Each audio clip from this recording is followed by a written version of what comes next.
Y como vuelvo a repetir, cuando vamos a ver el caso de los montos iguales o mínimos de 700 soles que están incluidos dentro del ámbito de aplicación de retenciones, debemos recordar siempre de que por cada importe parcial es respecto de que cada importe se aplica esa tasa del 3% de las retenciones.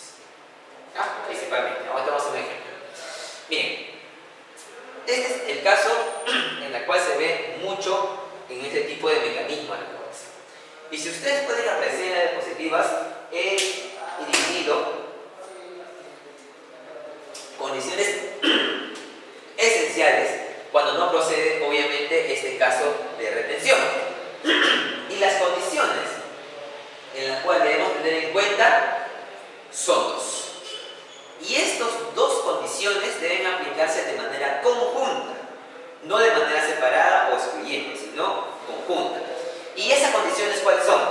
Que el pago, obviamente, de la operación por el comprador igual es igual o inferior a 700 soles. Ese es uno.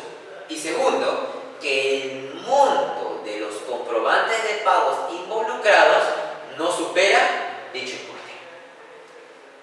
Entonces, son esas dos condiciones principales en las cuales se debe tener en cuenta para indicar de que esta operación no se encuentra dentro del ámbito de aplicación de los sistemas de retención.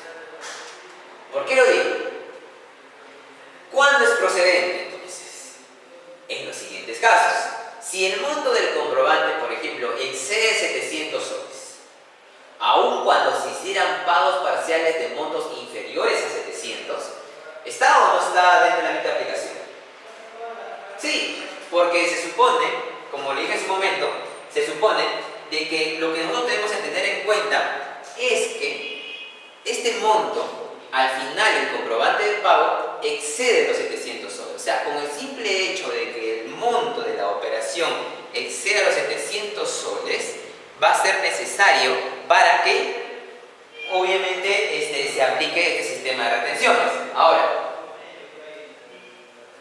si bien es cierto, hay comprobantes de pago que se emiten en una operación, por ejemplo, tengo una operación de 2.000 soles y yo lo pago periódicamente con varios comprobantes de pago. Pónganse ustedes que sea de 100 soles, 100 soles, 100 soles, 200 soles, 200 soles, 200 soles.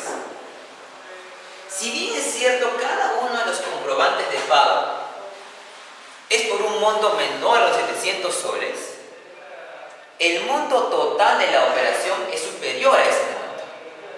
Entonces, al ser superior a ese monto de los 700 soles, va a estar dentro del ámbito de aplicación. Acuérdense ustedes que cuando vimos en la anterior excepción, cuando no procede, deben cumplirse los dos tipos. Es decir, que el pago de la operación sea igual o inferior a 700 soles y que el monto de los comprobantes de pagos involucrados tampoco supere dicho importe. Pero si se dan cuenta en este caso, una de las condiciones se incumple, porque ya el monto de la operación total sí excede los 700 soles. Entonces, como no se ha cumplido conjuntamente esta excepción, obviamente sí está dentro del ámbito de aplicación de las retenciones. Igual es en el otro caso, cuando el comprador efectúa pagos anticipados a la entrega de bien, por ejemplo, ¿no? Si los comprobantes de pago que lo sustentan, considerado conjuntamente, exceden 700 soles, en este caso la retención obviamente procede por cada pago. Si el monto excede 700 soles, incluso cuando tal pago corresponde a operaciones mínimamente consideradas, no exceden dicho monto. Bien, este tema, cuéntame. Si por ejemplo, ¿eso tiene que ser en el mismo mes? No, claro que no. Por ejemplo, como te decía, ¿no? Si yo tengo un contrato y ese contrato yo quiero adquirir un bien, pero sin embargo en el contrato yo estipulo de que los pagos respecto a lo que yo voy a hacer, respecto del valor de la operación, va a ser de manera periódica, ya sea mes tras mes, o entre comillas, semestre tras semestre o año tras año, son en esas oportunidades en las cuales se va a realizar la retención, no importando cuándo se celebre el contrato ni la operación. Es por esa razón que cuando nosotros analizamos cuándo es que se debe realizar la aplicación de las retenciones, una manera clara y establecida de lo que señala el superintendencia es cuando se entregue la totalidad o la parcialidad del monto. Ya, entonces, doctor, si por decirle en este mes yo compro a una empresa que hace carpetas, ¿no es cierto? El 10 de septiembre le compro 50 carpetas, pero que no pasa, llegó a 500 soles, por decir. Ya. ¿No? El monto de la operación 500 soles. 500 soles. Y después en ese mismo mes a esa misma empresa le compro otro poco de carpetas que tampoco pasó los 700, por ninguna de las dos hago ese retengo, mejor dicho. Por ninguna de esas compras, a pesar de que ha sido la misma empresa. La pregunta, sí, claro, sí. Si las operaciones, por ejemplo, que tú me acabas de decir, que con la misma empresa has adquirido una silla con valor de 500 soles y en el mismo mes, me dices, ¿no? Sí. Has realizado otra operación más que excede o no excede. No excede. Cuando en el Tribunal Fiscal teníamos un caso al respecto, lo que se entendía es que en los casos de sistemas de recaudación y sobre todo de las retenciones, cuando se entienda el monto pagado total o parcialmente es por cada operación. Entonces, si se entiende de que la primera adquisición, según el contrato, ha sido por unas sillas y el monto de esas sillas ha sido solamente 500 soles, es solamente sobre esa operación en la cual se va a dirigir únicamente el sistema mecanismo de recaudación. Y si ya después de una semana te animas a comprar otras sillas más, obviamente que esa es otra operación más en la cual tienes que obviamente verificar si excede o no excede el monto mínimo para aplicar el ámbito de retenciones. ¿Sí? Obviamente en estos casos, como les decía, para nosotros señalar de que existe o se ha aplicado debidamente una retención, esto debe acreditarse obviamente las condiciones de la agente de retención. Obviamente no va a venir acá un pata así de noche para la mañana y decir te voy a retener y se acabó, no te lleva tu plata. Tiene que haber un documento o una norma, una disposición establecida por ley en la que te designe como agente. Entonces, como ustedes ya saben, el certificado de agente de retención que entrega el SUNAT es uno de aquellos documentos en el cual se le entrega a esta agente de retención para que se certifique o para que se acredite como un agente como tal, ¿no? Y obviamente, como ustedes ya saben, mediante resolución superintendencia son aquellas disposiciones en las cuales designan quiénes son agentes de retención. Pero eso ya nosotros sabemos. Lo que nosotros más que todo nos interesa acá saber son las obligaciones formales que tiene ese agente de retención. Porque como les decía, no solamente es el hecho de retener y se va, sino que este agente de retención o este comprador, cuando realice esta retención, lo primero que debe hacer hacia el proveedor es corroborar y acreditarle de que ha efectuado este mecanismo de recaudación. ¿Y cómo se acredita eso? Mediante este comprobante de retención. Mediante este comprobante de retención es que el agente de retención es el que acredita que se ha efectuado dicho mecanismo o sistema de recaudación. Otro, ¿cuál es? Que en el registro de compras, obviamente soy un comprador, que en mi registro de compras, esas operaciones que han sido materia de retención, yo voy a abrir una columnita, chiquitito, obvio. Y esa columnita voy a poner aquí cuáles han sido esas operaciones que han sido materia de retención. Obviamente, ¿para qué? Para acreditar ante la administración que como agente de retención he cumplido o no he cumplido con retener aquellas operaciones que la ley o la norma me lo impone, ¿verdad? Y una disposición adicional que puse es que mediante esta resolución de superintendencia del 050 del 2002 modificó esta obligatoriedad de separar en una columna respecto de aquellas operaciones que están sujetas a retención. Mediante esa resolución de superintendencia se indicó, bueno, que ahora ya no es obligatoria, sino de manera potestativa, ¿no? Entonces tiene potestad el agente, pero sin embargo, ustedes saben de que esta potestad sí que tiene a veces un secreto guardado, ¿verdad? Porque cuando haya una fiscalización o una verificación, puede generar una contingencia cuando el agente de retención no tenga los documentos suficientes para corroborar dicha operación, ¿verdad? Entonces son mecanismos en los cuales a veces se debe tener muy en cuenta. ¿Otro cuál es? Obviamente, ¿no? Si es un agente de retención, también presenta su PDT. Y el PDT de agente de retención es el 626. Incluso dice la norma que este PDT efectuada, incluso con el agente de retención, no haya efectuado ni una retención. Obviamente lo tiene que señalar el cosa el monto cero, ¿verdad? ¿Qué más tiene que hacer? Un registro de régimen de retenciones. Este registro de régimen de retenciones que tiene el agente de retención es aquel que debe cumplir requisitos mínimos específicos. Y este requisitos mínimos específicos que debe cumplir, ¿qué cosa es? Que debe señalar la fecha de transacción, la denominación del documento sustentatorio, el tipo de transferencia, el importe de transacción, o sea, datos principales de las operaciones, en la cual debe tener en cuenta para poder acreditar que ha efectuado una retención a una operación permitida dentro del ámbito de aplicación.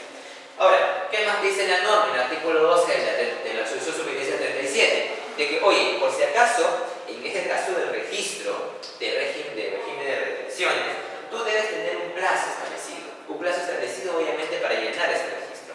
Y el atraso máximo permitido para ello es de 10 días hábiles contados a partir del primer día hábil siguiente de recesionado del documento que sustenta las transacciones realizadas con los proveedores. O sea, tienes ese plazo, obviamente, para poder registrar tus operaciones. Oye, hay una aplicación de retenciones de IGB por proveedor, ¿verdad? Aquí, chicos, deben tener en cuenta varias cosas. Si estamos hablando de un proveedor en la cual obviamente estamos diciendo que no es un consumidor final, y obviamente al no ser un consumidor final y soporta la carga de un impuesto que ha sido retenido, este tiene derecho obviamente a calificar ese impuesto que le ha sido retenido como un crédito fiscal, como hemos dicho en su momento y como también lo hemos estudiado. Pero ¿qué pasa? Si bien es cierto, esta persona lo puede aplicar contra su débito fiscal en el mes que corresponda, este proveedor también puede aplicar esas retenciones o esos montos también a meses posteriores, como señala la norma. Ahora, el Tribunal Fiscal tampoco no ha sido muy estricto en ese tema. En la Sala 4 del 2005 ha establecido, por ejemplo, oye, para tu reconocimiento respecto de las retenciones que te han aplicado y no has podido declarar en ese mes en específico, tú lo puedes hacer con posterioridad, no hay problema alguno. Y el tribunal dijo que, mira, yo leo las normas de la resolución de superintendencia. Pero si aprieta, pulsa el botón, dice ese botón de ahí. Ya debes enfocar. A ver, un botón. Este.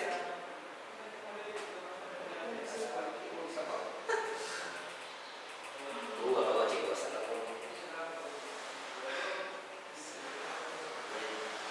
Palacio de eso. Puede ser el técnica que lo va a poner.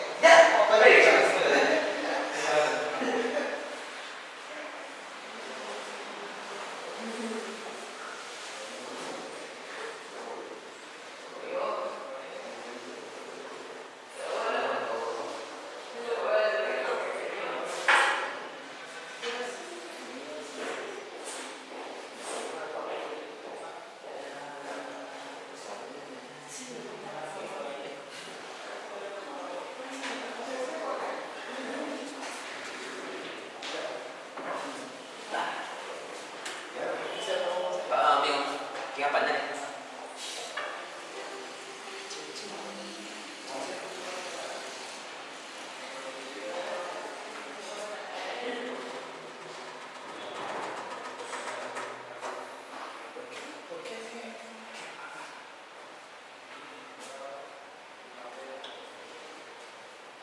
aprovechar porque se van a... Sí, baño.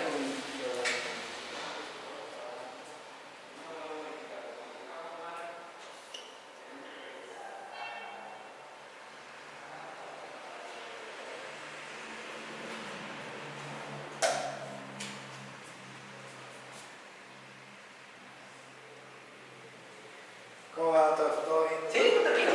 Sí, lo que pasa es que son pocos, la mayoría es virtual. Ah, ya. Digamos, lo video. No se preocupe, yo encantado con eso. Justo tengo tarea, otra vez también hoy día, pues. Ah, hoy también tengo. Sí, tengo dos eventos. Vos también estaba pensando, pero bueno, para no fallarles. No, Valina. Ahí la doctora Sofía nos salvó, nos dijo, tendría que por favor llamen al doctor, no venimos por línea, por favor. Ah, ya. Lo que pasa es que la doctora dice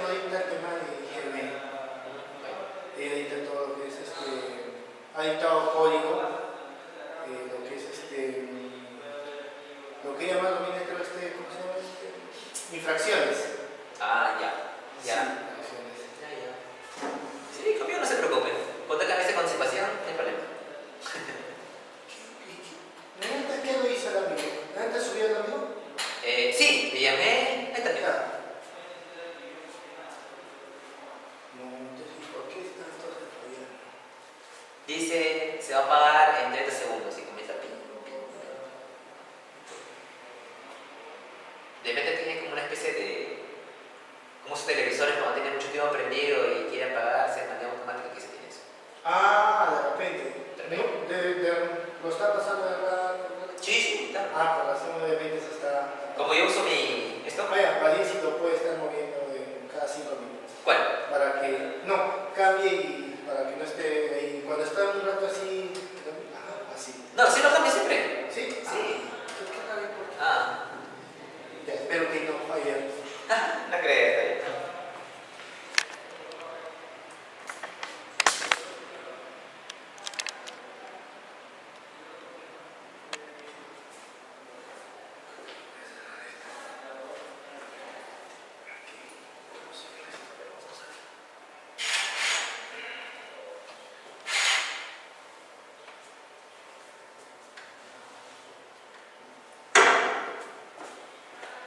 Nosotros trabajamos normalmente con el que se ubica el doctor Donaire. Donaire Loco. Ah, sí, sí, sí, de teléfono. Claro. El doctor Daniel Gutiérrez Ríos. No, ese no lo conozco. ¿A dónde eres? Sí, la doctora Sofía, la doctora Carmen Robles Ya. y el doctor Francisco Ruiz. Ajá, sí, bueno. Claro, doctor. Con ellos, lo que pasa es que ahora ya no viene ya el doctor Francisco. Ah, ya. Ahora está dice con un doctorado hasta el próximo año, hasta el 2019. Ah, imagino ya. Sí, doctor. El doctor no trabaja con diapositivas, ¿no? Él trabaja Escribiendo, ¿no? a pizarra. Sí. Sí, sí, sí. Yo llevé una de su tiempo. Muy bueno el doctor, ¿no? Muy bueno. Sí, sí, lo máximo, doctor. Sí, Capaz, sí. capaz. Sí, muy bueno. ¿Hace cuánto tiempo ya iban haciendo eventos de tributario? 15 años ya, doctor. Wow. Sí, eso ya, 15 años. Ahorita acabamos de tener el convenio también con la del Callao. Ya. Teníamos con la de Lima, Colegio de Abogados. Ayer hemos hablado con la del Callao. Y vamos a hacer más cursos. Bueno, ahora lo que voy a sacar es el de procesal tributario, como le decía el doctor. Así en el correo que me envió, no sé, doctor, si usted me podría enviar unas 5 líneas de su currículum. Ya. Para yo, porque como sacamos la publicidad, le ponemos los dos. Ya, no hay problema. Está muy bien. Y ya podemos coordinar. ¿No? Está muy bien. Puede apoyar. ¿Qué temas más dictado, doctor? Aparte de vos, son materia tributaria. Ah, todo tributario. Ah. Todo tributario, sí. O sea, podría editar otro, pero otra vez sí tiene que ser consecuente en su tema de que no es un especialista, ¿no? O sea, ustedes quieren tener un especialista y no mejor otros temas, pero sí tengo personas en las cuales conocen otros, que son especialistas en otros campos. Si ustedes desean, me pasan la voz nomás y yo les recomiendo a una persona. Obviamente que son personas que tienen un buen desempeño. Claro, porque hacemos curso de Derecho Administrativo, contrataciones, la legislación laboral tenemos que iniciar, familia y gestión pública. Yo tengo un marido, Susana Marquín, y tengo un montón de compañeros que son campos de su materia. Los directores son de esa marca de identidad. Ah, perfecto. No sé si lo conoce el doctor Hugo Bayunay y la doctora Beatriz Sánchez. Ah, sí, sí, sí, he escuchado. Los dos son de... No tengo oportunidad de conocerlo directamente, pero sí he escuchado de ellos. Sí, los dos también son de esa marca. Qué bueno, sí. Pero no se preocupen, si tienen alguna disposición o que le dé una sugerencia a este tema, yo tengo personas en las cuales que son muy recomendables. Ya, okay. Si usted obviamente necesita. Claro, yo coordino con usted, doctor, ahora que tengo el número, vamos a coordinar. No se preocupe. Lo voy a decir para aquí.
estamos? Ya. Como le decía, hay situaciones, por ejemplo, en la cual a un periodo específico o un mes determinado se le retiene pues al proveedor o al vendedor, por ejemplo, las retenciones, ¿no? Entonces, el proveedor dice, por ejemplo, a mí en marzo, por ejemplo, de este año me retuvieron, ¿no? Y uy, casualidad de la vida, me olvidé después de declarar. Entonces, no lo hice en marzo. Lo que preguntaba el contribuyente es, ¿lo puedo hacer en septiembre? ¿Lo puedo hacer en octubre? ¿Hay una contingencia al respecto? Y el tribunal dijo, no hay una contingencia al respecto. Y lo indicó de esta manera, pues en esta red que dijo, mira, de la revisión de tus normas de la resolución de superintendencia, yo puedo inferir que no existe la obligación expresa para que el proveedor consigne en su declaración únicamente la totalidad de estas retenciones en el periodo que tiene que declarar. Es más, todavía inclusive lo sustenta y lo detalla, lo concretiza diciendo por lo que bien podría consignar las retenciones que habiendo sido efectuadas en periodos anteriores, no habiendo sido estas declaradas. Situación de que con ese tipo de criterio que adopta el tribunal da a entender que no existe ninguna contingencia alguna de que puedas declarar tú con posterioridad esas retenciones. Y obviamente que esta pueda ser factible pues de calificarlo ya sea como un crédito o pedir en su caso, de ser el caso, las devoluciones correspondientes. Y allí es donde radica el problema.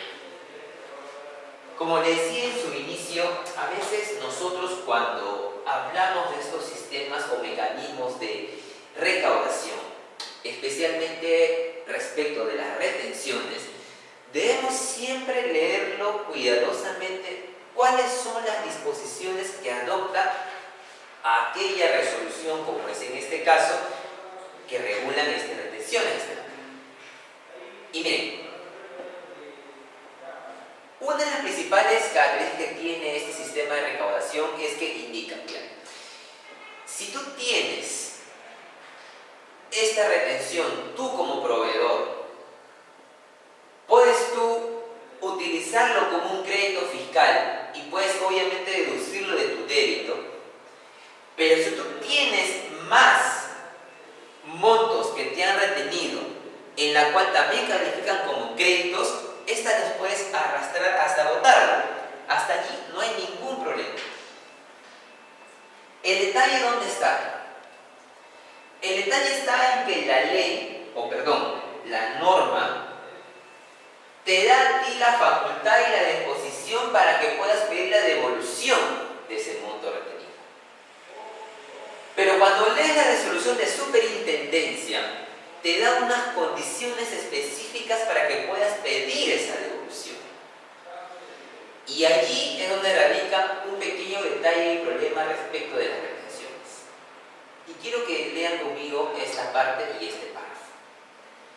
El contribuyente que haya sufrido la retención podrá solicitar la devolución. Muy bien. Obviamente las retenciones que no hayan sido aplicadas y que consten en su declaración del IGB. Perfecto. Pero ¿qué pasa? Siempre que se hubiera mantenido un monto no aplicado en el plazo no menor de 2 periodos consecutivos. Te está diciendo de que, oye, no para resolver, no para declarar improcedente, ni inadmisible, ni infundado. Te estoy diciendo que antes que tú presentes tu solicitud de devolución, tienes que cumplir con una condición específica.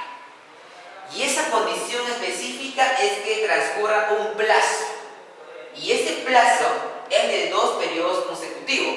No para resolver tu devolución, sino para que tú pidas tu devolución. O sea, para que tú presentes tu solicitud. Está habiendo aquí una condición para ejercer un derecho reconocido en el artículo 92 del Código Tributario, que es la presentación de una solicitud de devolución. Entonces, obviamente que el contribuyente jamás se va a quedar tranquilo con respecto a esos temas. Y como el contribuyente en la SUNAT no le hacía caso, se fue a otras instituciones y una de ellas fue Indecopi. E Indecopi dijo, oye, yo estoy viendo que acá hay barreras burocráticas. ¿Por qué? Porque mira, Sunat, antes que yo verifique esta resolución de superintendencia, la que regula tus retenciones, yo veo que le has puesto una condición temporal al contribuyente para que pida una devolución. Pero mira, yo no soy experto en la materia, yo no soy un tributarista, pero yo leo tu código tributario y yo veo que para tú resolver una solicitud de devolución tienes el plazo de 45 días. Los artículos 40 para abajo, todo lo que conlleva la devolución, te dicen de que incluso cuando tú declares infundada o improcedente esa solicitud en el plazo de 45 días, puede ser materia de reclamación. Y obviamente tú lo analizas en tu misma primera instancia. Es más, yo reviso el código y recién esa resolución que resuelve la reclamación después de 9 meses, en el plazo de 9 meses, puede ser materia de apelación y va al tribunal. Es más, Sunat, yo leo el código tributario y observo que entre tus facultades que tienes para analizar si procede o no procede una devolución, es que tú tienes la facultad de poder fiscalizar y verificar. Entonces, tienes todas esas armas para analizar la devolución. Explícame, ¿por qué le has puesto una condición adicional? Y le mandó un escrito a Sunat. Y Sunat dijo, oye, ¿sabes qué cosa? Lo que sucede es que yo necesito evaluar si esa declaración realmente es creíble o no por parte del proveedor.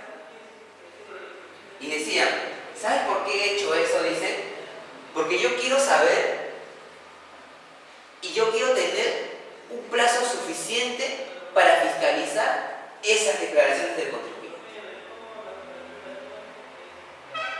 ¿Y qué le dijo Indecopi? No me estás respondiendo lo que estoy diciendo. Lo que yo te estoy preguntando es, ¿cuáles son las razones que tú tienes de manera específica para ponerle esas condiciones adicionales? Porque si tú me dices que quieres contar con un plazo para fiscalizar las declaraciones del contribuyente, tú desde tu procedimiento de devolución tienes esa facultad de fiscalización y determinación. ¿De dónde te sacas tú de que quieres un plazo adicional para fiscalizar cuando tienes uno dentro de tu procedimiento? ¿Y qué dijo Indecopi? Con esta resolución 41 en 2006 le dijo, oye, como tú me has explicado de manera, mira esta palabrita, irracional, no me has expuesto cuáles son los factores que explican la necesidad de tener que aplicar un plazo tan extenso. Entonces Sunat obviamente sacó pecho, ¿no? Oye, ¿cómo me vas a sacar esa resolución? Vamos a la segunda instancia. Entonces Sunat siguió exponiendo sus motivos respecto de por qué aumentó esa condición y ese plazo establecido. Y la segunda instancia le dijo, la Sala de Defensa de Competencia del Tribunal Indecopi dijo, mira, ¿sabes qué cosa? Mira, yo no te voy a llamar irracional. Yo te voy a decir que voy a coincidir con el análisis de racionalidad establecido en primera instancia. Porque yo estoy de acuerdo con lo que he hecho en primera instancia. Pero ¿sabes qué cosa? Te voy a decir algo adicional. Mira, la sala coincide con el análisis de racionalidad efectuado por la comisión de primera instancia. Por tanto, considero que la evaluación de las solicitudes de devolución de retenciones cuenta con un plazo legal dentro del cual debe verificarse dicho pedido. Pero ¿qué más? Si tú crees que tu periodo pues, de devolución no es suficiente, dado los recursos de la administración tributaria, tú puedes incrementar ese plazo. Tú puedes incrementar ese periodo. Pero ¿sabes cómo? Mediante una modificación normativa. Pero en tu código, tú no puedes venir mediante una resolución de superintendencia, una resolución meramente administrativa e incrementar un plazo cuando ya en un código tributario establecido de manera general te establece cuáles son los plazos específicos. Indica adicional. Esta debe ser incrementada mediante una modificación normativa, pero en ningún modo eludido o alterado a través de establecimientos de etapas previas. Y lo cerró. Y lo cerró a su lado. Ahora, ¿se ha modificado la fecha? No. Sigue igual. ¿De acuerdo? Así de simple. Pero para que vean las situaciones en las cuales involucran ese tipo de condiciones adicionales que establece una norma. Y como le dije al comienzo, una norma que no tiene rango de ley, sino es una resolución de superintendencia. Seguimos. Obligaciones formales. Las obligaciones formales de los proveedores, al igual que las agentes de retención, obviamente también conllevan una declaración mediante un PDT. Y obviamente, ¿por qué? Porque obviamente aquí es donde tiene que consignar cuánto ha sido el monto que le ha sido retenido, ¿verdad? La cual puede calificar inclusive como crédito. Tiene que tener una cuenta de IGB en la cual establezca pues cuáles son esas retenciones que se le ha practicado. Y la SUNAT, mediante el informe en el 2006, ha indicado que, oye, por si acaso esa cuenta de IGB retenido que te estuve indicando que tú tienes como obligación formal, obviamente cumplir. Si tú, por ejemplo, no lo cumples, no implica que tú pierdas el derecho, dice, a aplicar la retención o percepción cuando tú lo propones. ¿Por qué? Obviamente eso se infiere, obviamente, de las normas establecidas y porque no hay una norma en específico que te diga que el que no hayas cumplido con abrir esta cuenta de IGB retenido, lo vas a perder, ¿verdad? O sea, no hay ni cuenta que darle al respecto. Pero como le decía, teniendo en cuenta nosotros que estamos hablando de una vinculación de obligaciones jurídicas tributarias hacia el análisis de una obligación o el nacimiento de una obligación respecto de un impuesto general a las ventas, teniendo en cuenta nosotros de que hay casos en los cuales se realizan retenciones que quizás puedan haber o puedan ser mayores o quizás más de lo que le corresponde al contribuyente, quizás, o incluso en los casos en los cuales haya condiciones legales previas e inclusive plazos adicionales a pedir devoluciones respecto de estas retenciones, cuando quizás no le correspondían. Esos tipos de situaciones, o ese tipo de vinculaciones, o ese tipo de supuestos, obligan a que este tipo de sistema o mecanismo de recaudación esté netamente regulada mediante una ley o una norma con rango de ley. Y es allí donde nosotros vemos que vulnera muchos principios.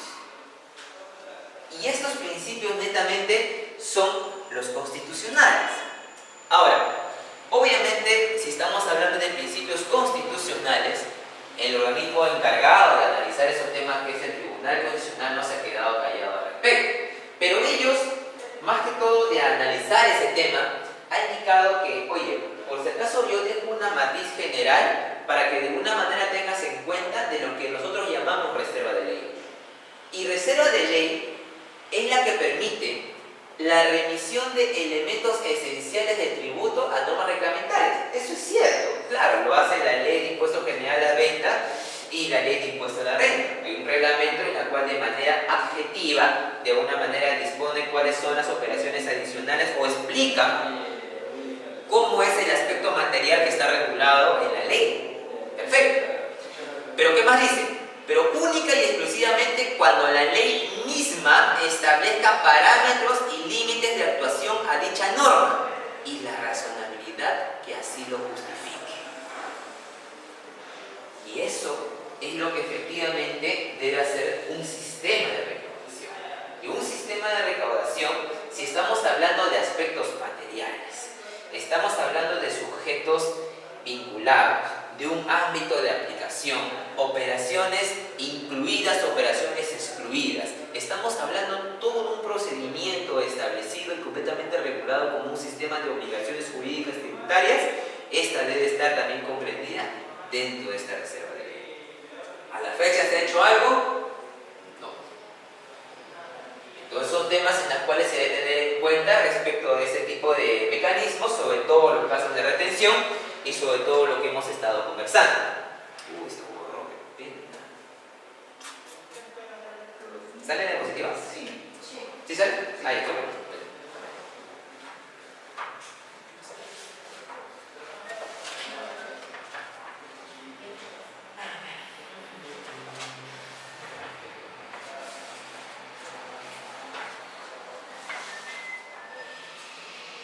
Ya. Miren, por ejemplo, en sus diapositivas hay dos ejemplos. El primer ejemplo, y sigan conmigo. Estos son netamente aquellos ejemplos en los cuales hemos estado conversando respecto de los montos iguales o inferiores a 700 soles. Por ejemplo, tenemos un caso. Tenemos un caso de una operación en la cual el importe o el valor de esa operación suma los 1.490 soles. Y esta persona, o sea, el comprador, quedó mediante una relación contractual que esta operación lo va a pagar, obviamente, periódicamente, en partes. Y si ustedes se dan cuenta, hay tres facturas. Una factura es emitida por ¿cuánto? 300 soles. Otra factura, 690 soles. Y otra por 500 soles. Que la sumatoria de esos tres pagos resulta obviamente el monto total, ¿verdad? Entonces, llega la pregunta: ¿se encuentra incluida o excluida dentro del ámbito de aplicación de retenciones? Dijimos, ¿se acuerdan que para que se excluya dentro del ámbito de aplicación de retenciones tiene que aparecer dos condiciones, ¿verdad? De exclusión. Que el monto de la operación sea menor o igual a 700 soles y que los pagos involucrados por esa operación también sean menores o iguales a ese monto. Entonces, ¿estamos viendo que los pagos efectuados periódicamente son menores de 700 soles? Sí, muy bien. Pero el monto de la operación ¿es menor o mayor a 700 soles? Entonces, ¿se encuentra excluida o incluida dentro de las retenciones? Incluida. Otro ejemplo. En el otro caso tenemos tres facturas. Tres facturas emitidas, una por 350 soles, la otra por 300 soles y la otra por 400 soles. Primera pregunta. ¿Son menores o mayores de 700 soles? Menores, ¿verdad? Ahora, tenemos importes respecto de la operación de los pagos de esas facturas, que son 350 soles, 300 soles, 400 soles. Pregunta: ¿los importes respecto de las operaciones son menores o mayores? Menores. ¿Cumple la primera condición? Sí. Ahora, ¿los pagos son menores de 700 soles? Sí. Entonces, se cumplen las dos condiciones, ¿verdad? Entonces, no se encontraría vinculada al ámbito de aplicación de las retenciones. Bien. Régimen de percepciones. Obviamente en este caso, como le dije al comienzo, en que se confía en quién es, ya no es en el comprador, sino en el vendedor. Bien. ¿Cuál es el pequeño detalle en las percepciones? Por ejemplo, si tú tenías un ejemplo, si tienes una operación, por ejemplo, de 100 soles, ¿no? En la casa de retenciones, ¿sabes? Y tú vas a aplicarle el 3%, obviamente, ¿cuánto le vas a quitar a los 100 soles? 30 soles, ¿verdad? 3 soles. 3 soles, bien. Le vas a quitar 3 soles. Y esos 3 soles, obviamente, le vas a depositar al fisco. Entonces, ¿cuánto es lo que se va a quedar el vendedor? Con 97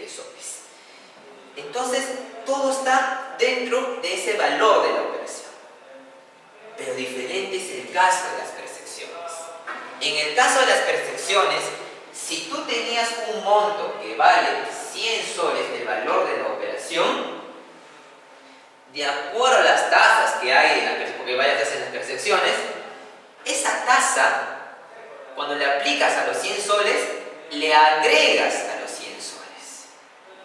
Es decir, el proveedor no le va a cobrar al comprador los 100 soles, sino le va a sumar la tasa de las percepciones. Por ejemplo, ponte que la tasa de las percepciones aplicada a los 100 soles, que es el valor de la operación, un ejemplo, sea 30 soles.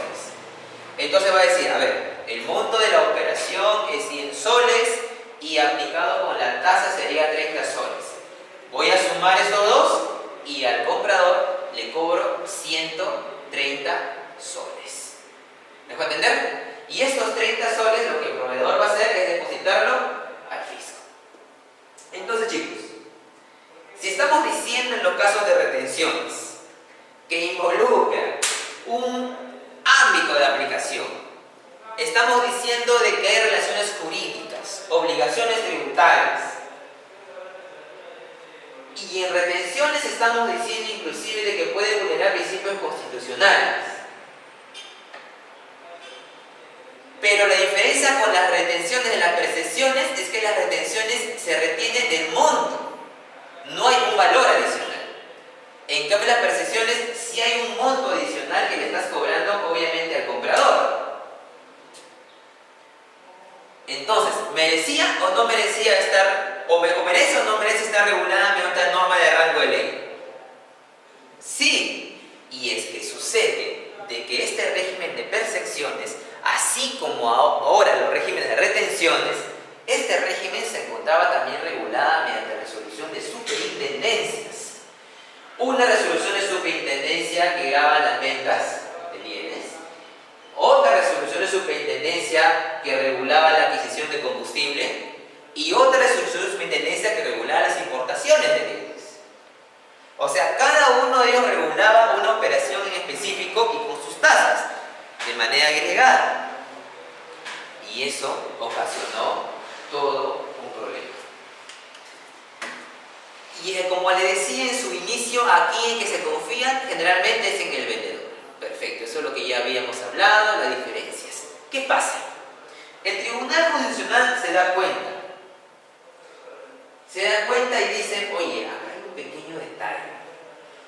Le estamos cobrando un monto adicional al comprador con la finalidad de acreditar o materializar el régimen de percepciones. Pero mira, ¿saben qué? Voy a hacer algo. Y emitió dos sentencias.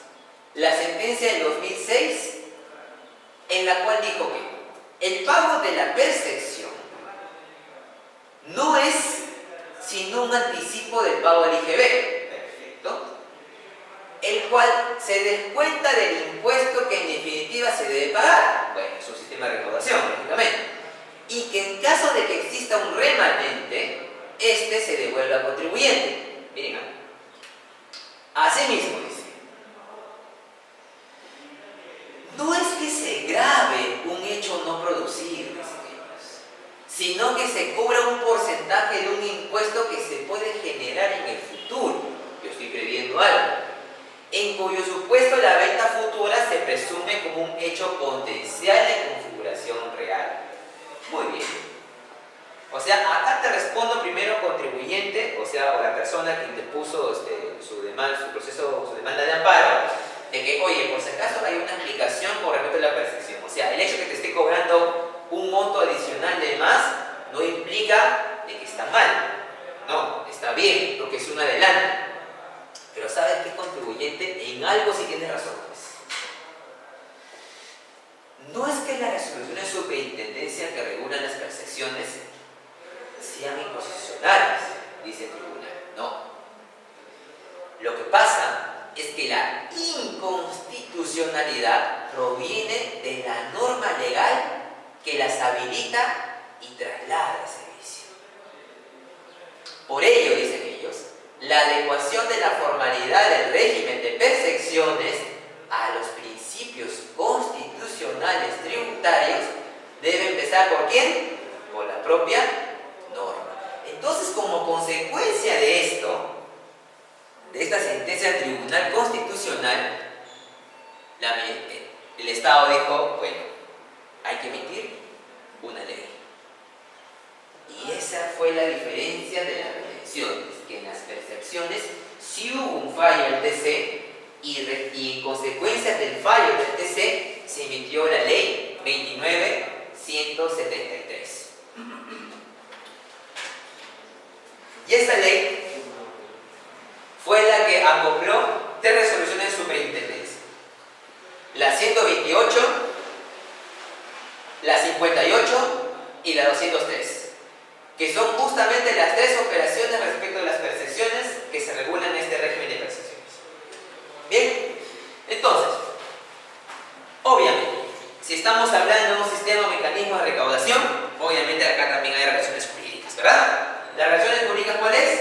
La primera es entre el agente de percepción, que es el proveedor, y el contribuyente. Y como en la retención nos hemos dicho, obviamente en esta relación jurídica, ¿qué es lo que prima? El carácter contractual, ¿verdad? En las relaciones jurídicas, en cambio, del Estado, o sea, del fisco, y el contribuyente que soporta la percepción, obviamente que este contribuyente o este comprador o el cliente es quien ahora tiene esa facultad de utilizar esa percepción que le han aplicado como un crédito contra el IGB, o puede pedir también la devolución, ¿verdad?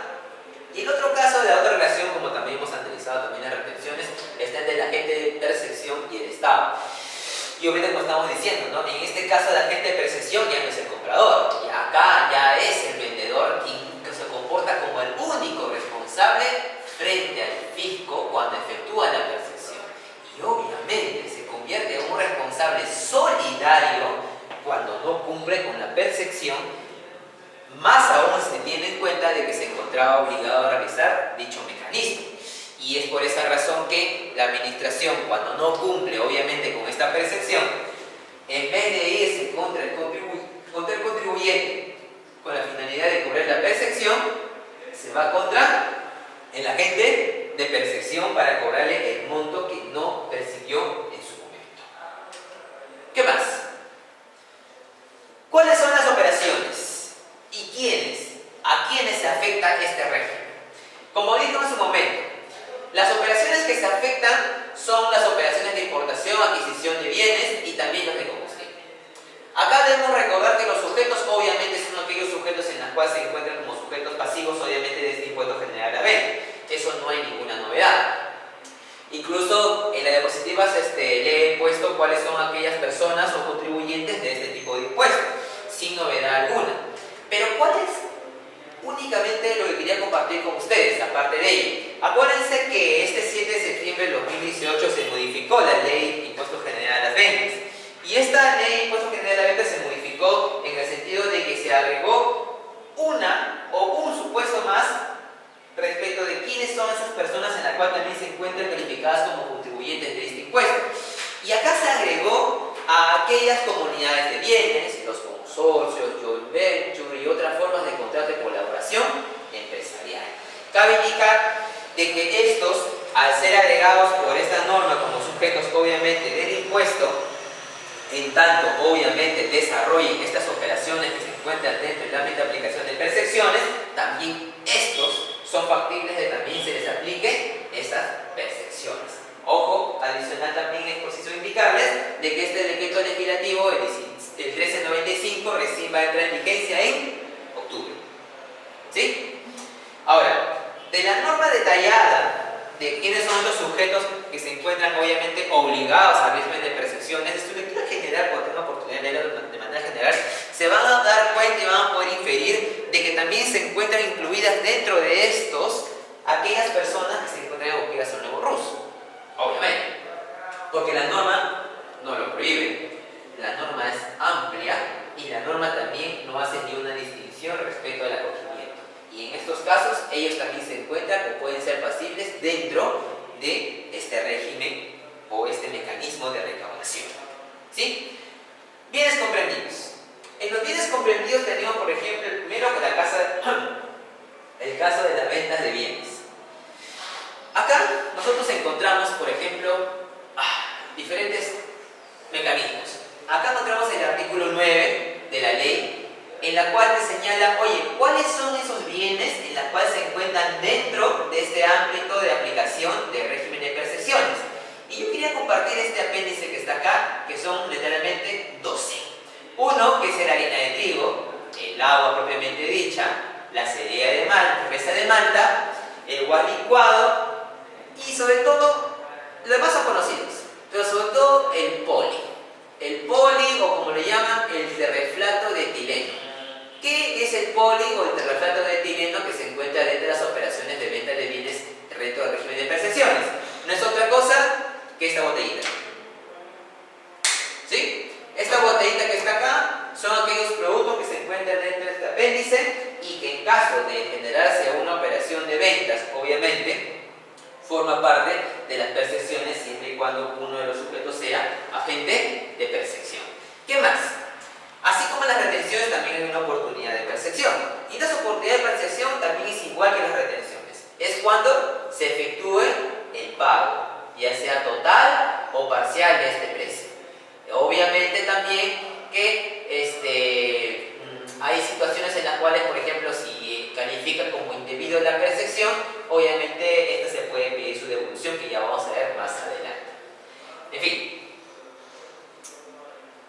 suma sobre la que opera la percepción y la tasa. Como estamos hablando de venta de bienes, acuérdense ustedes de que en este caso lo que va a importar sobre el monto sobre el cual opera la percepción es obviamente sobre el valor, obviamente, de esta operación. ¿Incluido quiénes? Incluido también sus tributos de este caso. Ahora, una cuestión adicional acá es preciso indicar de que en estos casos de los bienes de esta lista del 1 al 12,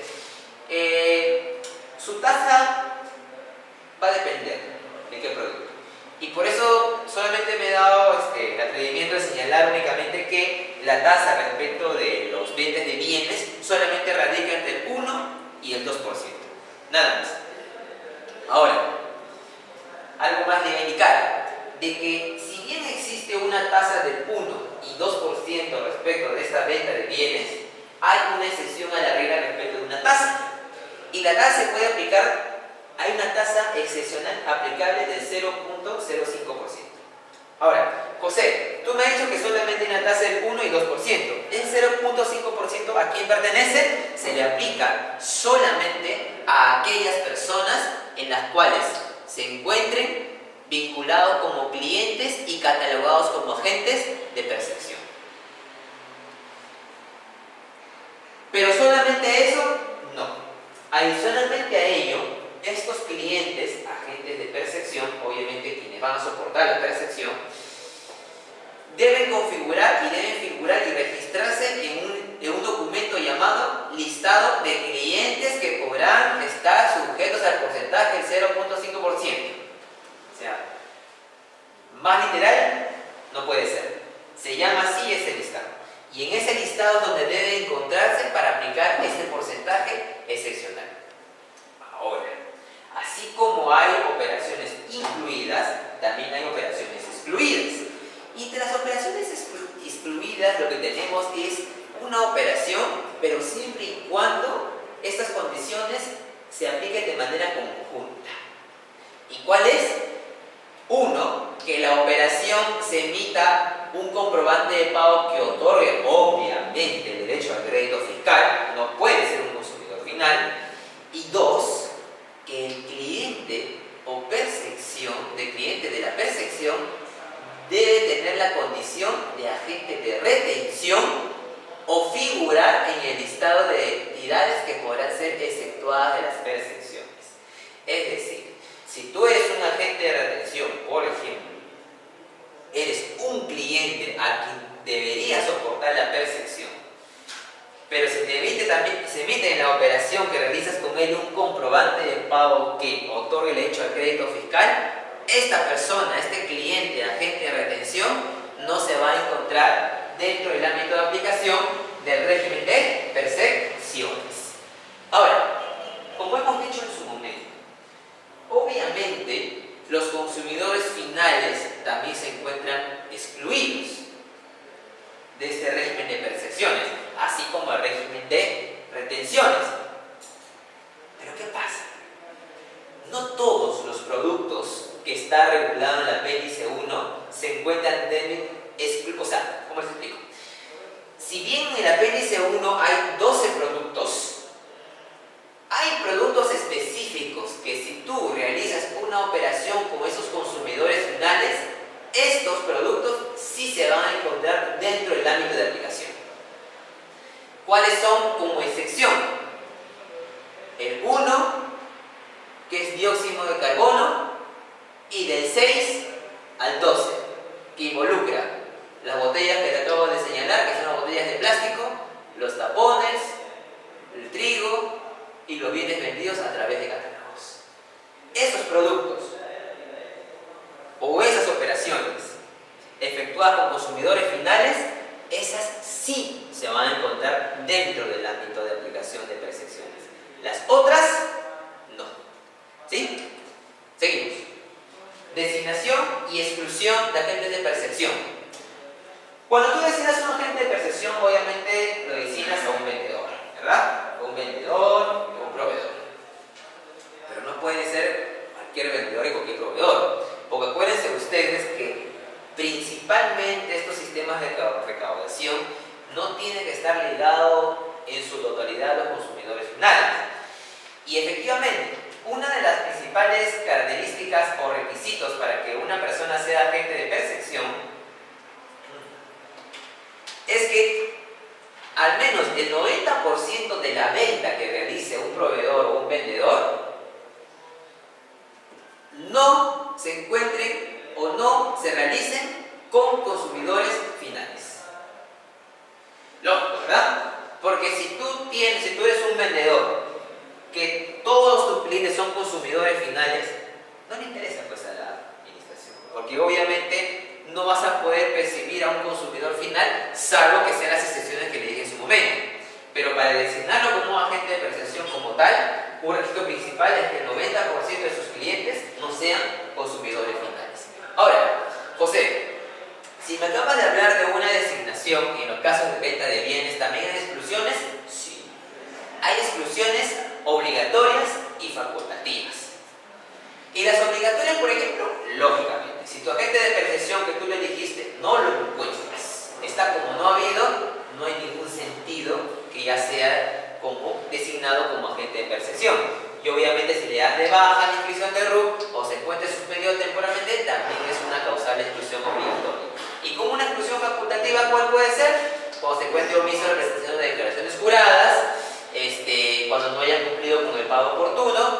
Estas son exclusiones facultativas, que de ver la administración este tipo de situaciones puede o decirle que subsane o se ponga al día en aquellas omisiones, o puede la administración excluirlo, depende de lo que ellos decidan, ¿no? Pues se llama de una manera facultativa. Ahora, obviamente, ¿no? Si encontramos en las retenciones obligaciones respecto de las personas en las cuales se encuentran los sistemas de recaudación, también encontramos obligaciones formales en los agentes de percepción. Y acá encontramos, por ejemplo, los comprobantes de retención, que obviamente con eso acredita que se ha efectuado el sistema de recaudación, el PDT de prevenciones en ventas internas, la cuenta de IGB y el registro de régimen de percepciones. Ahora, así como el registro de régimen de retención desde las percepciones, también tiene que llevar este registro, esta información mínima, para que de alguna manera sea catalogado como un registro. Los clientes que han sufrido la percepción, obviamente así como en las retenciones, los proveedores también tienen derechos, ¿no? ¿Y este derecho cuál es? Obviamente si me has percibido a mí, obviamente yo no soy un consumidor final, ese monto percibido lo puedo catalogar o configurar como un crédito, ¿verdad? Y también puedo pedir la devolución o no, claro que sí. Pero acuérdense ustedes de que en este caso de la devolución también se aplica la condición de los 2 meses consecutivos, lo cual también Indecopi lo ha revisado. Y es la misma situación respecto a las retenciones, que no debería establecerse una condición adicional al procedimiento ya regulado respecto de las devoluciones. Obligaciones formales. En los clientes, declaración del PDT, la cuenta del IGB, en la cual establece las percepciones a aplicar, y obviamente que estas cuentas del IGB, como les dije en su inicio,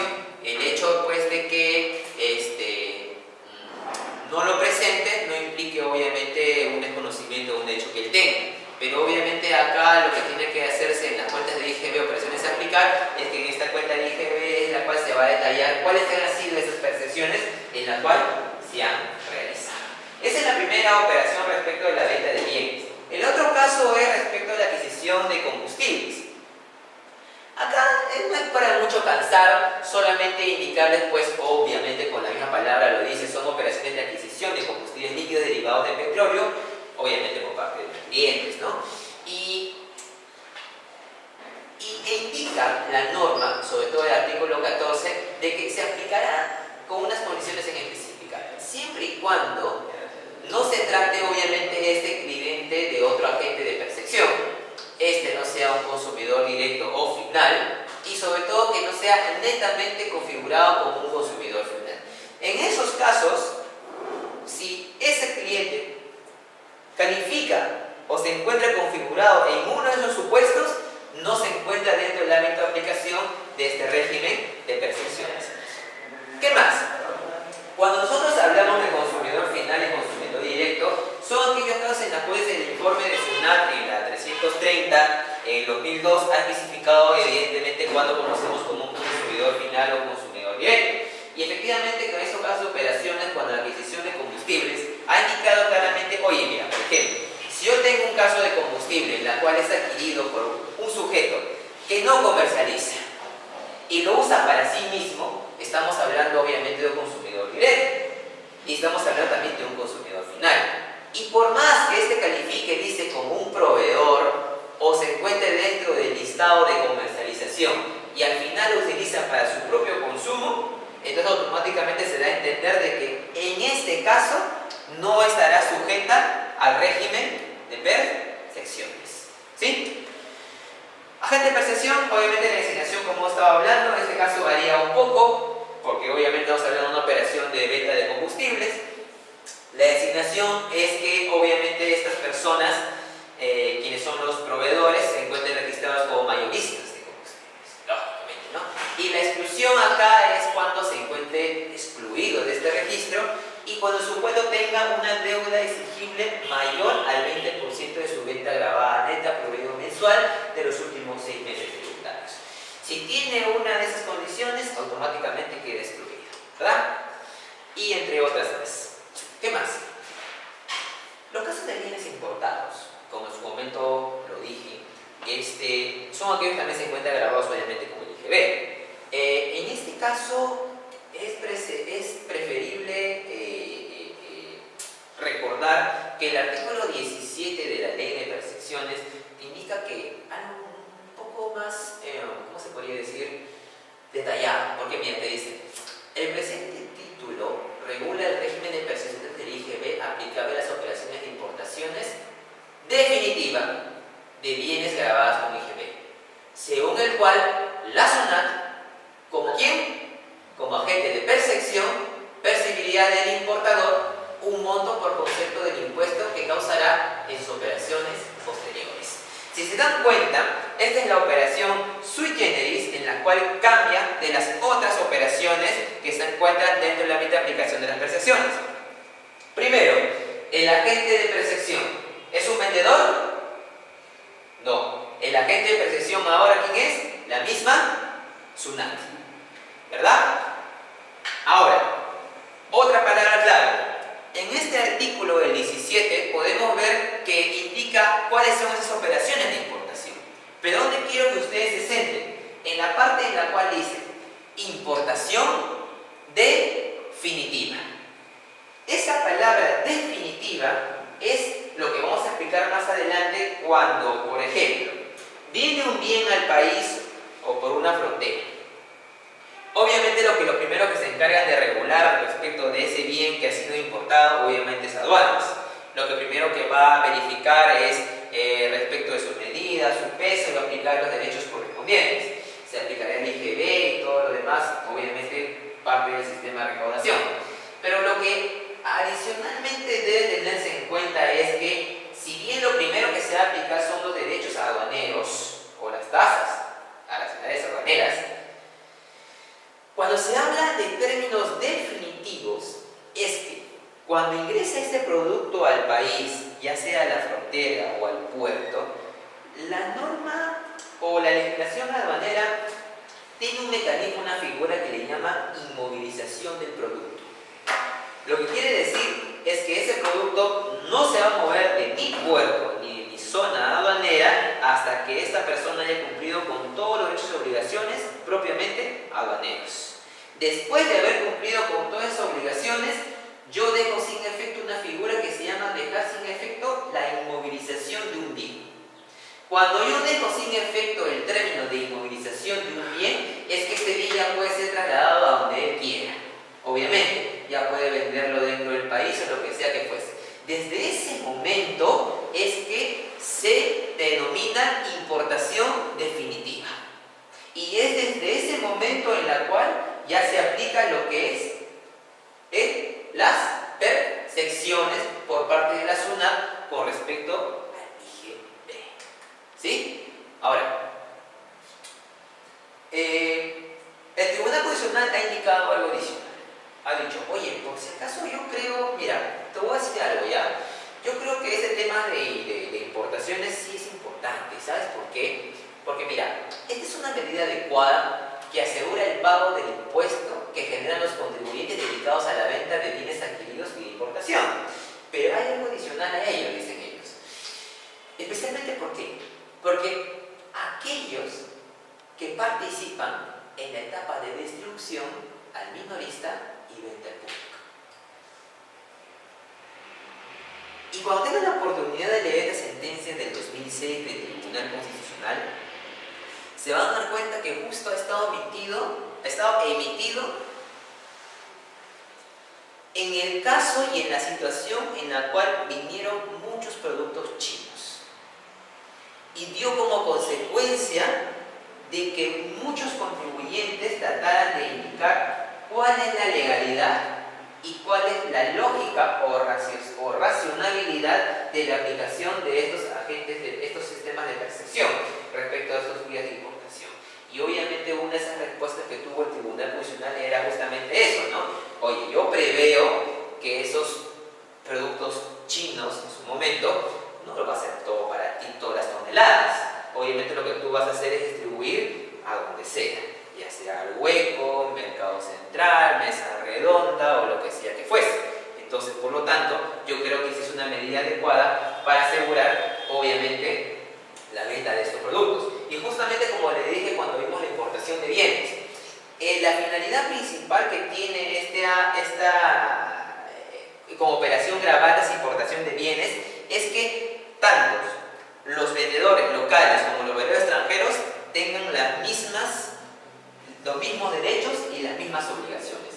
Porque ponte, si estamos transfiriendo o las operaciones de venta de bienes en el territorio de nuestro país se encuentra grabado con IGB, qué injusto sería que una persona que adquiere bienes de otro país no se encuentre grabado con el IGB.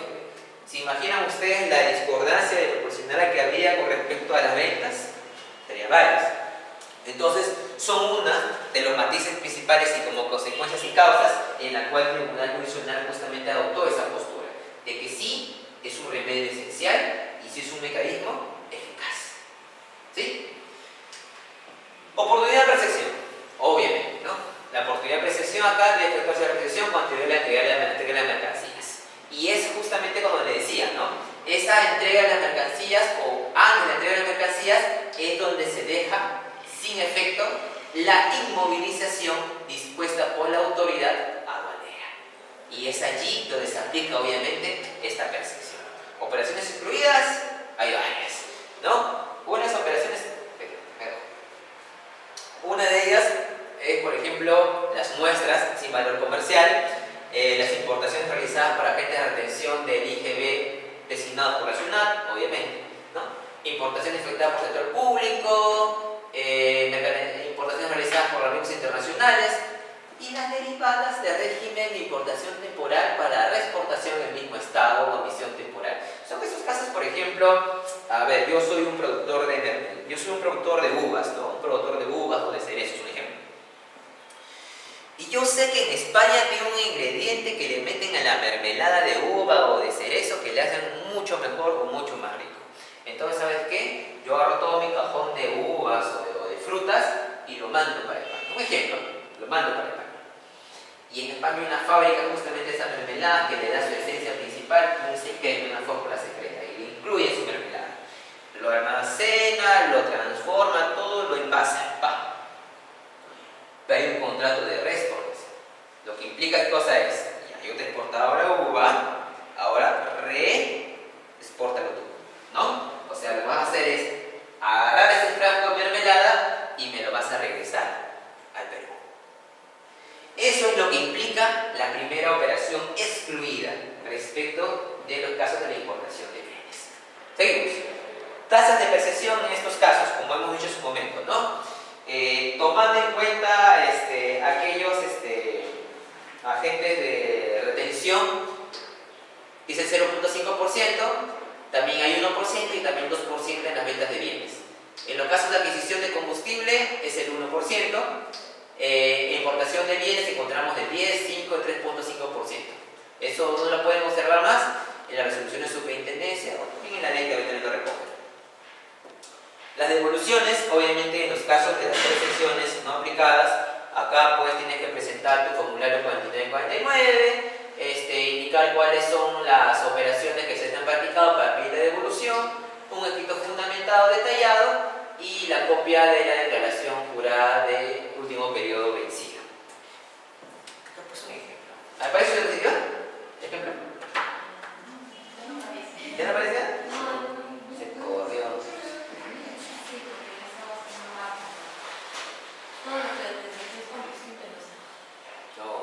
¿No es combustible? No. Te creo. No me quiero. Yo al menos no tengo desde las tasas de percepción, no tengo los dispositivos. O sea, de acá. Bueno, pero no hay mucho. Igual lo mando por correo, no se preocupen, para que lo tengan en cuenta y para que lo vayan a analizar. Pero me siguen por ejemplo la devolución, ¿no? Cuando hay bienes esenciales, no hay mucho nada más que ver acá. Solamente necesito únicamente procedimental. Bueno, lo que había acá necesariamente era un funcionamiento del régimen de percepciones generalmente, ¿no? En este régimen de percepciones, por ejemplo, acá había un valor de venta y había también un IGB, ¿no? Por aplicar. ¿Qué pasa? Que había un precio de venta y a ese precio de venta obviamente se le agregaba el tema de las percepciones. Cuando le vayan a entregar las diapositivas por interno, se van a dar cuenta de que en este caso, en el medio está el comprobante de pago. Está el comprobante de pago del valor de venta, el precio de venta y el monto que se debe aplicar al IGB. Es un ejemplo pequeño. Pero a sus costados está la obligación del proveedor y la obligación del cliente. Si bien es cierto, este proveedor es el que al final va a aplicar lo que es el sistema de percepción, se va a dar cuenta que hay cuadros a su costado en los cuales es un resumen de todo lo que se ha dictado, de cuáles son las obligaciones y derechos que tiene este agente de percepción. Y en el otro extremo están los clientes, en la cual se va a ver cuáles son los derechos y obligaciones que tiene este agente de percepción. Y que al final de todo se subsume en que ese pago al final va a estar destinado a la SUNAT. Y obviamente son las operaciones relacionadas a las ventas, obviamente de bienes y adquisición de combustible. Porque ustedes saben que en los casos de importación de bienes en agente de percepción es la misma SUNAT, ¿verdad? Ahora, ¿cómo vamos? ¿Todo bien, no? Seguimos. Régimen de retenciones. En la régimen de atracciones, obviamente, como le dije en su inicio, es un mecanismo de recaudación sui generis. Más acá es lo que está establecido, las tasas, sus porcentajes, sería mucho cansarlos. Lo que más que todo quiero compartir con ustedes es que acá, en ese tipo de sistema de recaudación, no se confía absolutamente en nadie. Lo principal que se da es el matiz general que está en la diapositiva, es que el usuario o comprador de bien obviamente le aplica obviamente un porcentaje a la operación, le aplica el porcentaje distribuido, esa parte de traiga le deposita en el Banco de la Nación, obviamente la cuenta registrada a nombre del vendedor o del proveedor. ¿Algo más? Nada más. ¿Qué más? Las características principales es que esto asegura obviamente una recaudación en una cuenta bancaria que es intangible, como le dije en su momento, por parte del proveedor, y esto sirve obviamente para realizar los pagos de las obligaciones tributarias que tienen ante la administración tributaria, ni vuelta que darle respecto. Donde yo quería nada más acotar al respecto era de que esto se ha modificado. Ha habido, déjame ver, ¿se vayan? Ahí está. Si bien es cierto, el destino respecto de estas detracciones en las cuentas bancarias están dirigidas a pagar las deudas tributarias, estas deudas tributarias pueden ser tributos o pueden ser multas, obviamente, ¿no? Así como anticipos y pagos a cuentas y todo lo demás, como dice la norma. ¿El detalle cuál es? De que estas detracciones también podrían pagar las costas y gastos en que la SUNAT hubiera incurrido cuando ¿qué? Cuando se hubiera realizado el procedimiento de cobranza coactiva. ¿Sí? Pero ¿qué pasa? Con este decreto legislativo que se ha emitido recién, este septiembre, 7 de septiembre de este año, ha indicado de que no, ya no va esto. Ya estos pagos o esta cuenta de detracciones depositadas a nombre del proveedor ya no van a servir para pagar estas costas y gastos. Se eliminó. Pero ojo, según lo que dice sus disposiciones complementarias finales de este decreto legislativo, es que esta eliminación recién va a tener efectos a partir de noviembre. ¿Sí? A comparación de sujetos del IGB, ¿se acuerdan que le dije que recién en octubre, verdad? Entonces la diferencia principal. ¿Libre disposición de los montos depositados en la cuenta de Banco de la Nación? Obviamente, ¿no? Si, por ejemplo, es tu cuenta bancaria y ya pagaste todas sus obligaciones tributarias, la administración dice, bueno, yo no tengo nada que cobrar, tú estás limpio, ya tienes tu libre disposición para tu cuenta bancaria. Pero haciendo más no es. Tienes que presentar una solicitud y aparte de eso hay considerandos y condiciones para que tú puedas tener la libre disposición. O sea, así nomás no es, ¿no? Y uno es que los montos depositados no hayan sido agotados durante 4 meses consecutivos como mínimo, pero en el caso que seas un buen contribuyente, un buen chico, el plazo únicamente es 2 meses consecutivos, ¿verdad? Obviamente una solicitud de libre disposición presentas y a través de ello pues la administración verifica si es que eres pasible o no de poder disponer de esos fondos. ¿Qué más? Hay otro punto principal que queremos compartir con ustedes, que es ingreso como recaudación. Este ingreso como recaudación es el supuesto de que, por ejemplo, tus declaraciones presentadas contienen información errada, inconsistente o fuera de lugar, o inclusive cuando hayas omitido. También cuando tienes la condición de no habido, también obviamente esos montos contenidos en tu cuenta bancaria ya no vas a poder utilizarlos ni disponerlos casi en ningún momento, sino la misma administración se va a llevar todo ese monto y la misma administración es la que va a disponer casi de manera permanente todos esos montos establecidos en el Banco de la Nación, y solamente con cumplir uno de estos supuestos. El otro, por ejemplo, es no comparecer de la administración tributaria cuando se te haya dicho, y otro caso es cuando hayas incurrido en alguna de esas infracciones establecidas en la diapositiva. ¿Qué más? Según lo que dice la norma, es que hay un procedimiento obviamente para este ingreso como recaudación, y el procedimiento es que, por ejemplo, a ver, lo que va a hacer la administración es notificarte en tu cuenta, con tu clave SOL, ¿no? En tu correo electrónico te va a notificar una comunicación. Tú tienes tus 10 días como para poder presentar tu descargo. Ya sea buena o mala, casi nunca es buena. Si es mala, lo que te va a hacer es notificar una resolución de intendencia, pero una resolución de resultados en la cual te va a indicar de que tu cuenta ha sido ingresada como recaudación. En caso, obviamente, sea improcedente tu descarga. ¿En serio? ¿Tienen este resumen de regímenes? Ya. Miren, cuando vean sus diapositivas, se van a dar cuenta de que ahora nosotros en el tribunal llevamos cursos de SUNAT. Sobre el tribunal. Entonces, cuando nosotros llevamos los cursos de SUNAT, a veces nos creen niños y nos explican con cuadros chiquititos, nos explican un montón, ¿ya? Entonces yo he sacado unos cuadros que es casi ya el resumen de todo lo que se le ha hablado durante todo este tiempo. Por ejemplo, un ejemplo, ¿ya? Es un cuadro donde se divide retenciones, percepciones y detracciones. ¿Cómo se divide? La pregunta es, ¿quién lo aplica? ¿Quién asume la carga del pago? ¿Cuáles son los documentos que se generan? ¿El momento en que se cobra? ¿Cuándo se declara? ¿Y de qué forma se declara?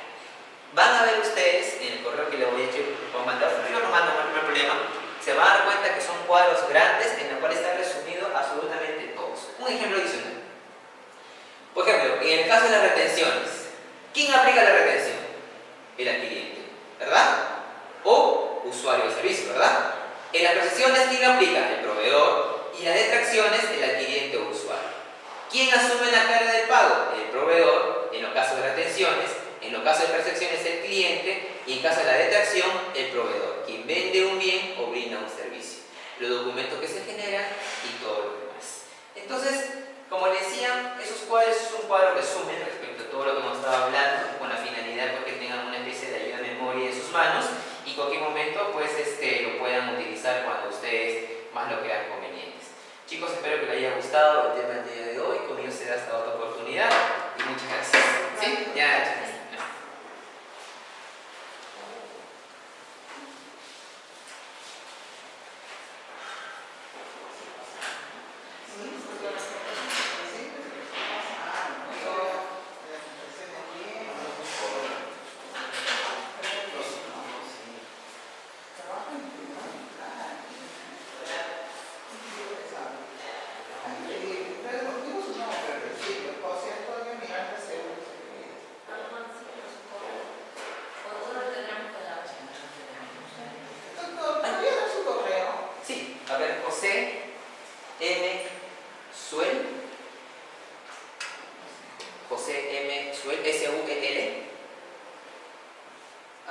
@gmail.com.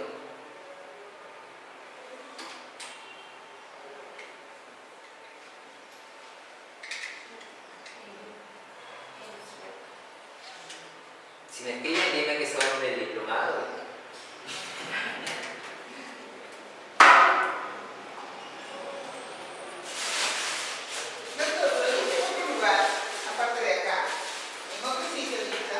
Ahorita voy a dictar en San Marcos. Pero el tema tributario es igual. Sí, todo tributario. Hoy día es Derecho, Tributación Municipal. 4 horas también, no sé cuántas.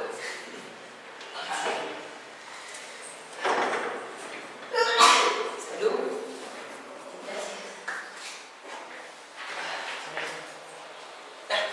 ¿Quedó? Sí, ya comí. Un favorcito. Dígame. Miren, las diapositivas que los chicos han tenido han estado incompletos. ¿Ya? No sé si es la misma computadora, pero voy a repetirlo nuevamente por si acaso, ¿ya? Porque en las que tengo sí están completas. Ya.